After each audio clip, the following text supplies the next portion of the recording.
Un saludo muy cordial a todos los queridos televidentes de su canal 8 Conecta, que nos permiten ingresar a sus hogares cada semana con la reflexión de la palabra de Dios, que escucharemos el próximo domingo 28 de agosto y que corresponde a la semana 22 del tiempo ordinario. Recordemos que en el tiempo normal que llamamos ordinario, son 34 semanas y ya vamos en la semana 22. El texto está tomado del Evangelio de San Lucas, como los últimos domingos lo hemos venido escuchando, y que nos ayudan a reflexionar sobre nuestro ser de discípulos, de seguidores del Señor.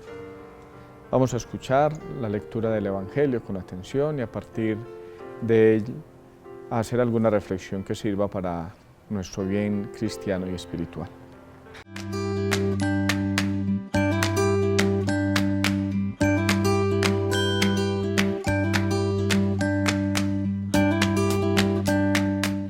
San Lucas capítulo 14, versículos 1 a 14.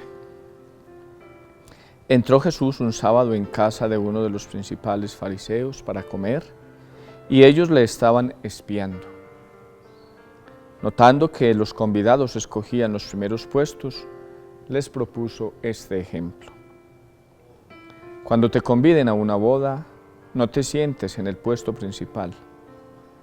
No sean que haya convidado a otro de más categoría que tú, y vendrá el que os convidó a ti y al otro, y te dirá, cédele el puesto a este.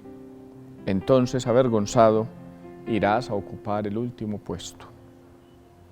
Al revés, cuando te conviden, vete a sentarte en el último puesto, para que cuando venga el que te convidó te diga, amigo, sube más arriba. Entonces quedarás muy bien ante todos los comensales. Porque todo el que se enaltece será humillado, y el que se humilla será enaltecido. Y dijo al que lo había invitado, cuando des una comida o una cena, no invites a tus amigos, ni a tus hermanos, ni a tus parientes, ni a los vecinos ricos, porque corresponderán invitándote y quedarás pagado. Cuando des un banquete, invita a pobres, lisiados, cojos y ciegos. Dichoso tú, porque no pueden pagarte. Te pagarán cuando resuciten los justos. Palabra del Señor. Gloria a ti, Señor Jesús.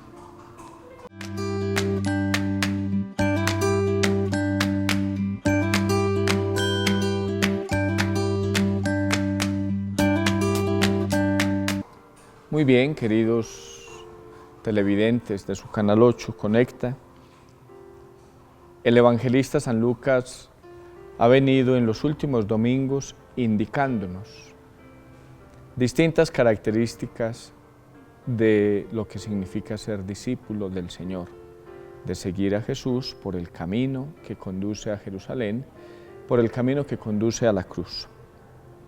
Y si estuvieron atentos ustedes al Evangelio del domingo pasado, del domingo 21 de agosto, San Lucas concluía con la siguiente afirmación: vendrán y se sentarán al reino de Dios muchos de oriente y occidente, del norte y del sur, indicando que el banquete del reino de los cielos, la vida eterna, está abierta para muchos de distintos lugares y espacios que quieran obviamente seguir al Señor. Pues bien, hoy se nos vuelve a hablar de este banquete en el Evangelio que escucharemos el próximo domingo. Y podríamos partir de esa primera reflexión. ¿Qué es un banquete y qué significa un banquete en la Sagrada Escritura? Porque es una imagen que sin duda Jesús utiliza en varias ocasiones, y no solo Jesús, sino también algunos textos del Antiguo Testamento. En efecto, muchas veces se ha presentado el reino de los cielos como un banquete, una fiesta. ¿Y qué hay en una fiesta? ¿Qué hay en un banquete? Pues hay muchas características que vale la pena caer en cuenta en ellas. Lo primero es que hay alegría. Normalmente una fiesta se caracteriza por la alegría. No tendría sentido hacer fiesta para estar tristes. Y hoy día, como entonces, la alegría se expresa por muchas formas. Normalmente cuando alguien cumple años, cuando se celebra un grado, cuando una pareja de esposos está cumpliendo y celebrando su aniversario de vida matrimonial, se hace fiesta. Pero hoy también se hace fiesta por otras cosas. Estos días que hemos escuchado el triunfo de tantos deportistas colombianos en los Juegos Olímpicos, en la Vuelta a España, se hace fiesta. O, por ejemplo, cuando ganó el Medellín o cuando ganó el Nacional, los distintos torneos que disputaron y de los que quedaron campeones, incluso la población externamente manifiesta esa alegría, ese folgorio. Por tanto, una primera característica del cielo es la alegría. Pero atención, no es solo para el mundo futuro. Los cristianos deberíamos hacer fiesta ya, vivir esa alegría desde ya. Otra característica del banquete es que hay abundancia de alimentos. La comida es abundante y normalmente distinta a lo que habitualmente consumimos. Pues bien, el profeta Isaías presenta el reino de los cielos como un desgaste en el vino y en la manteca, como diciendo que es un modo de comer muy abundante de esas cosas que nos gustan. Otra característica de la fiesta es que normalmente en una fiesta las personas están muy bien integradas, dialogan, comparten. Fijémonos, todos estos aspectos para presentar la vida eterna, el cielo y la responsabilidad de los creyentes en esta tierra indican que los discípulos del Señor debemos ser alegres, debemos compartir los alimentos y al compartir los alimentos, compartir la vida. Pues bien, como les decía, el Evangelio de la semana pasada concluía diciendo que vendrán muchos de oriente y de occidente, de norte y de sur, a la mesa a la que el Señor nos invita.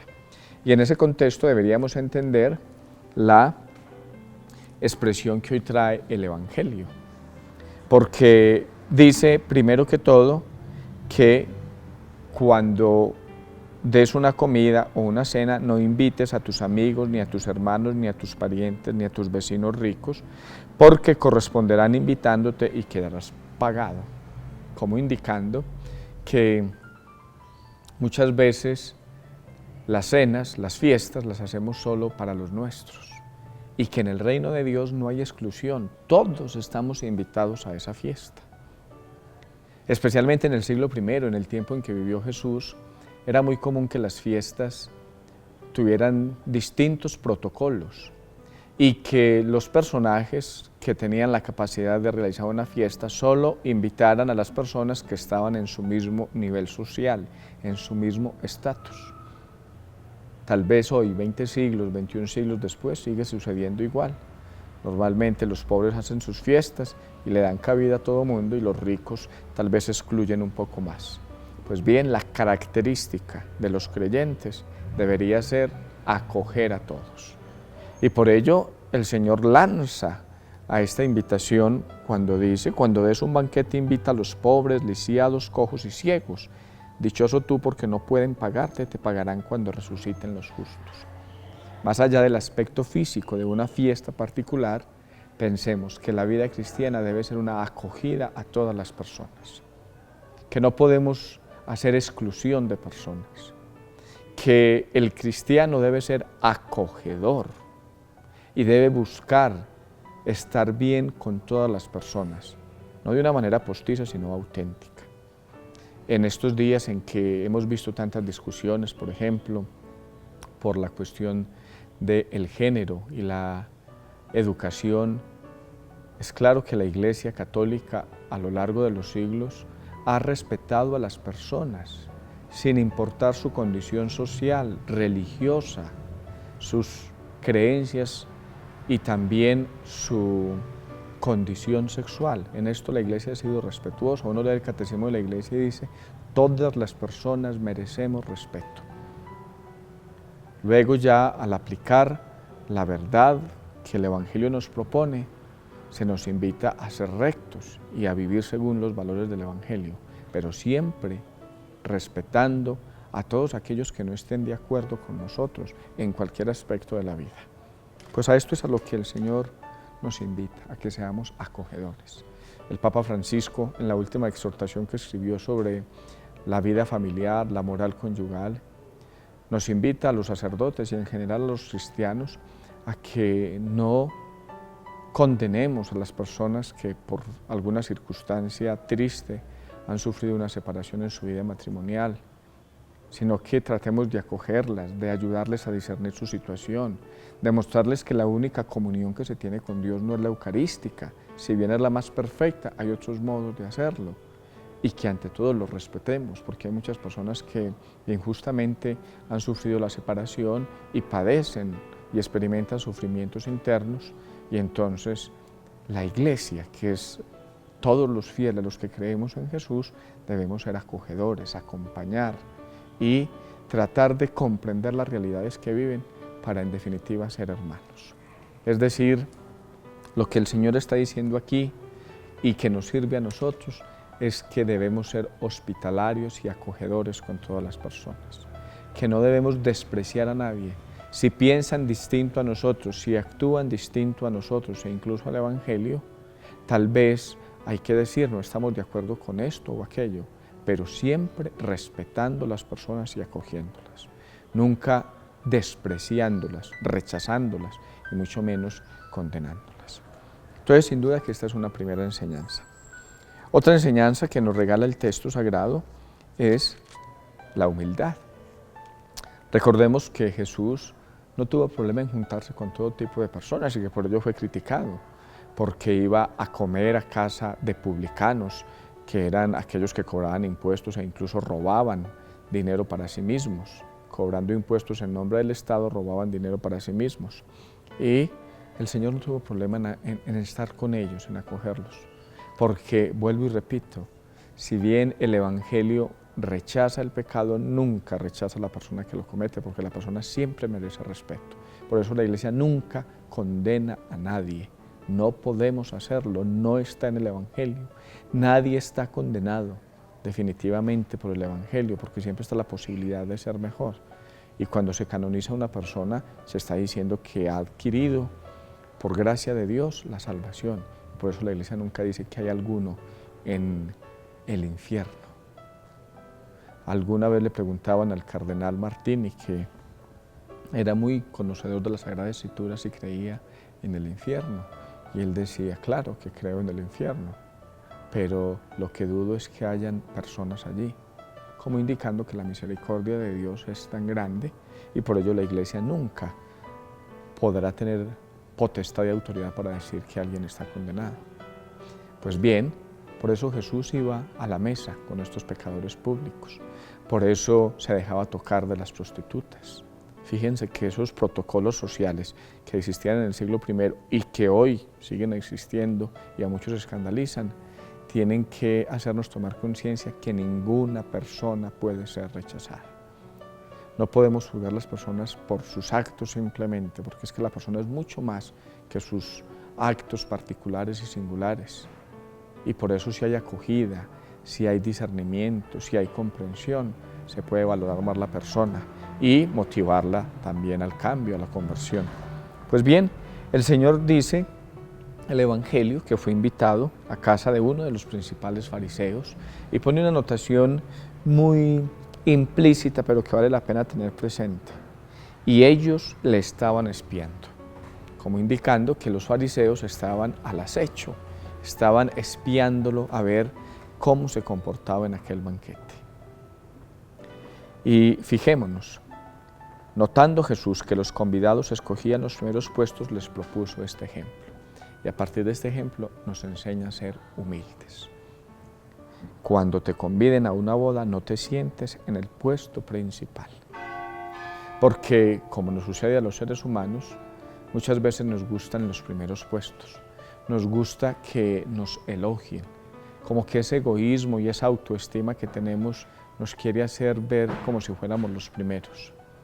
Y no es que la humildad vaya en contra de la autoestima, ni mucho menos, pero sí que reconozcamos humildemente lo que somos. San Pablo tiene una frase que a mí me encanta en la primera carta a los Corintios: que tienes que no hayas recibido, y si lo recibiste, ¿por qué enorgullecerte como si no lo hubieras recibido?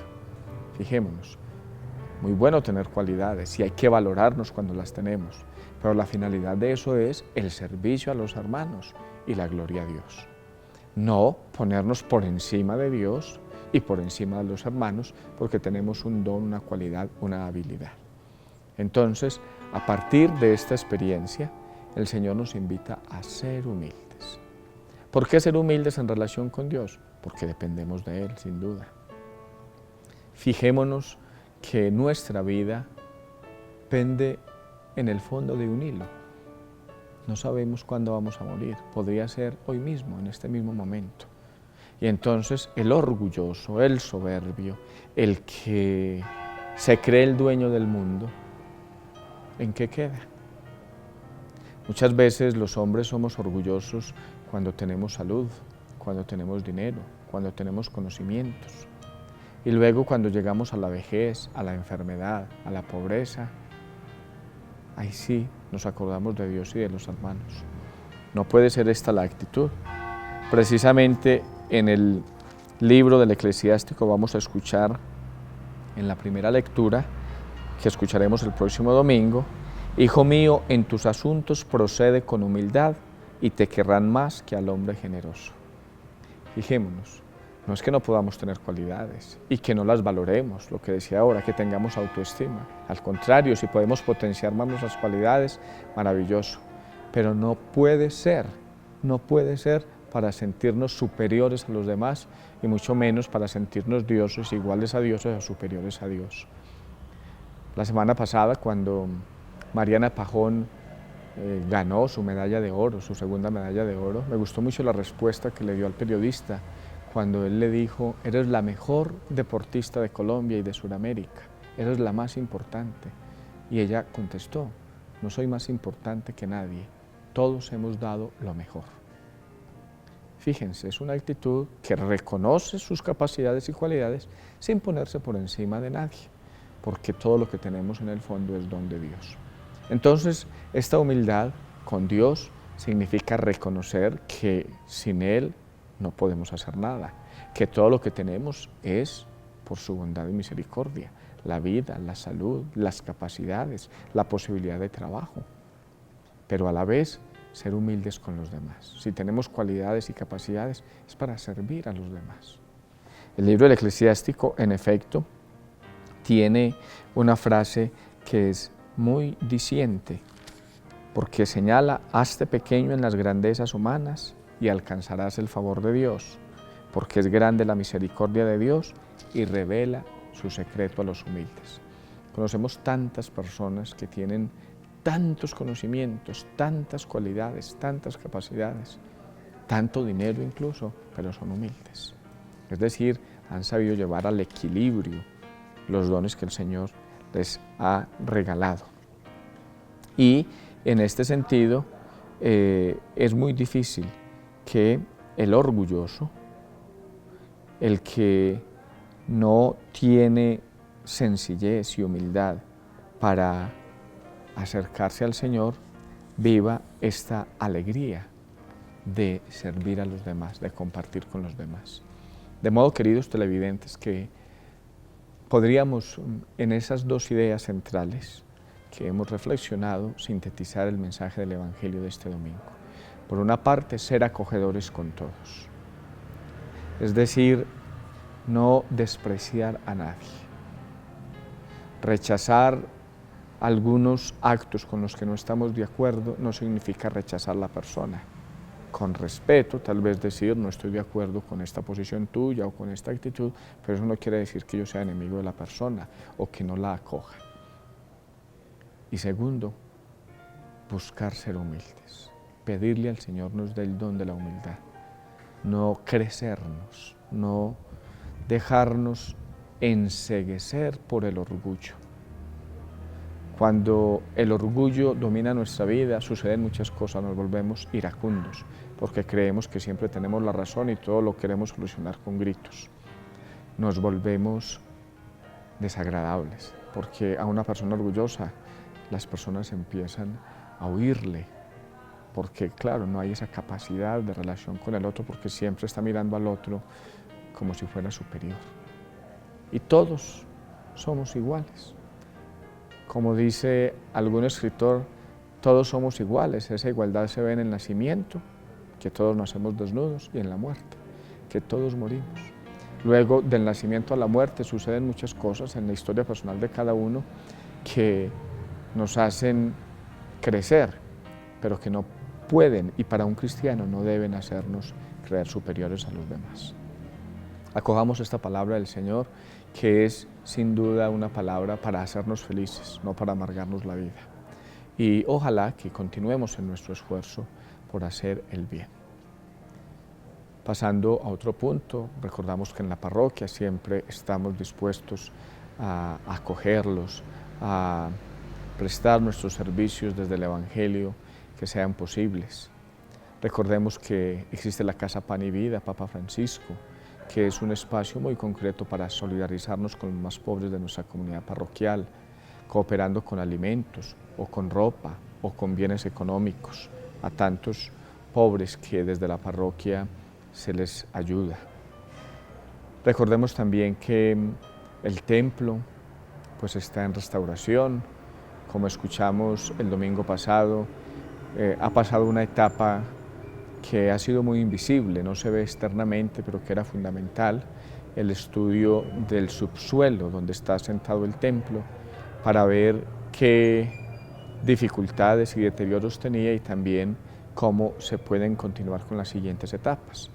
En esa primera etapa se han invertido 24.100.000 pesos, fruto de la generosidad de muchos huarceños y personas que han colaborado con esto, y ahora continúa la segunda etapa, que es de amarres, de pilotes, para posteriormente continuar con la cubierta del templo, el techo que sabemos pues por los años está muy deteriorado y debe cambiarse. Por tanto, seguimos agradeciendo la generosidad de tantas personas que cuidan su templo.